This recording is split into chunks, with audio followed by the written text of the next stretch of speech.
নমস্কার বন্ধুরা, job fair YouTube চ্যানেলে আপনাদের সবাইকে জানাই স্বাগতম। তো বন্ধুরা, আগামী 10ই জুলাই পশ্চিমবঙ্গের চারটি বিধানসভায় কিন্তু উপনির্বাচন হতে চলেছে এবং সেই উপনির্বাচনের কিন্তু তৃণমূল কংগ্রেস কিন্তু চারটি বিধানসভা কেন্দ্রে কোন কোন প্রার্থীরা লড়বেন উপনির্বাচনে সেটা কিন্তু তারা আগেই কিন্তু ঘোষণা করে দিয়েছেন।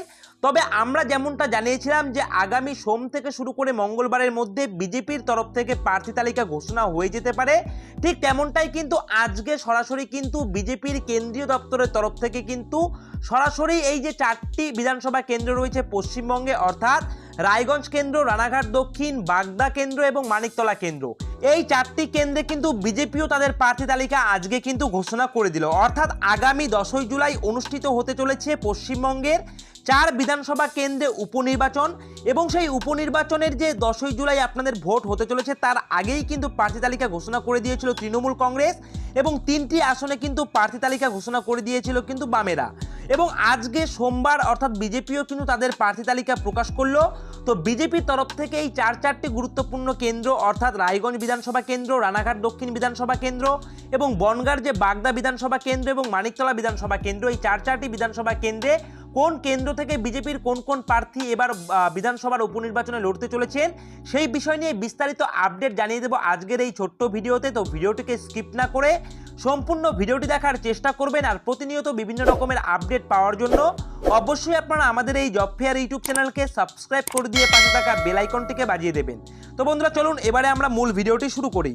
তো বন্ধুরা, রাজ্যের 4 বিধানসভা কেন্দ্রের উপনির্বাচনের জন্য প্রার্থী তালিকা কিন্তু অলরেডি ঘোষণা করে দিল বিজেপি এবং আজকে বিজেপির তরফে বিজ্ঞপ্তি জারি করে জানানো হয়েছে যে কলকাতার মানিকতলায় লড়বেন কিন্তু প্রাক্তন ফুটবলার তথা সর্বভারতীয় ফুটবল ফেডারেশনের সভাপতি কল্যাণ চৌবে এবং মতুয়া অধ্যুষিত উত্তর 24 পরগনার বাগদায় প্রতিদ্বন্দ্বিতা করবেন বিনয় বিশ্বাস এবং মতুয়াদের আধিক্য থাকায় নদিয়া রানাঘাট দক্ষিণ আসনে কিন্তু পদ্ম শিবির প্রার্থী করেছে মনোজ কুমার বিশ্বাসকে এবং উত্তরবঙ্গের রায়গঞ্জে বিজেপি প্রার্থী করেছেন কিন্তু মানস কুমার ঘোষকে।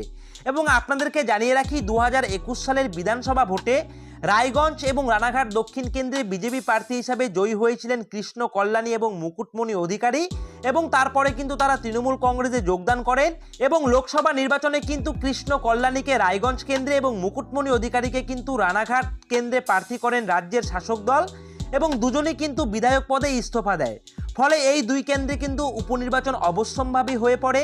যদিও লোকসভা নির্বাচনে জিততে পারেনি দুজনের মধ্যে কেউই, তবে লোকসভা ভোটে জিততে না পারলেও দল বদলু দুই নেতার ওপরেই কিন্তু বিধানসভা উপনির্বাচনে ভরসা রেখেছে তৃণমূল কংগ্রেস।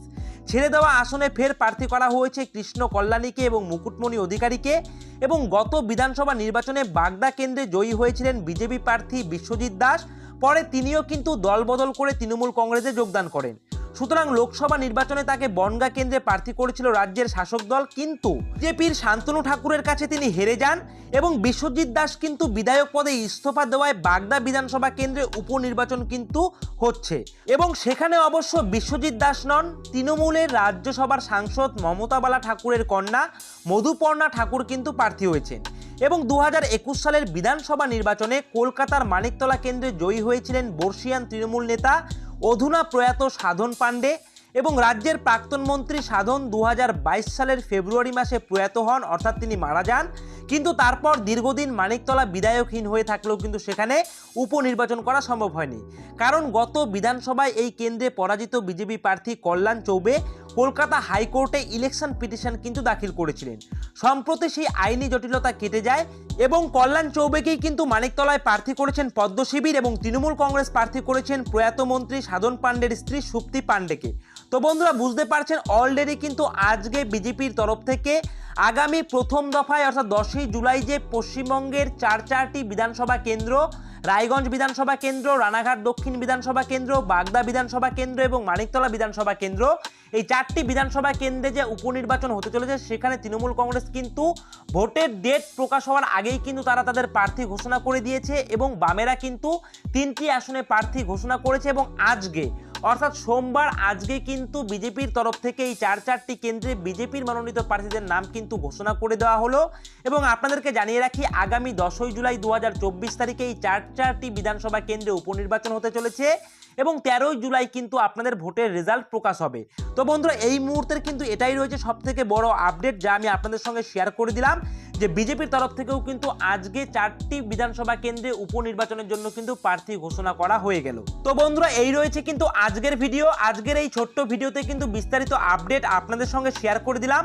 তো ভিডিওটি যদি ভালো লেগে থাকে তাহলে অবশ্যই ভিডিওটিতে একটি লাইক করবেন, কমেন্ট করবেন এবং অবশ্যই ভিডিওটিকে শেয়ার করে দিয়ে আপনার প্রয়োজনীয় বন্ধুদের সঙ্গে এই গুরুত্বপূর্ণ আপডেটটি জানিয়ে দেবেন।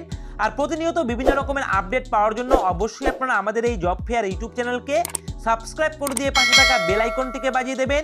আর এভাবেই আপনারা আমাদের এই জব ফেয়ার ইউটিউব চ্যানেলের পাশে থাকবেন। সকলে মিলে ভালো থাকবেন, সুস্থ থাকবেন। জয় হিন্দ।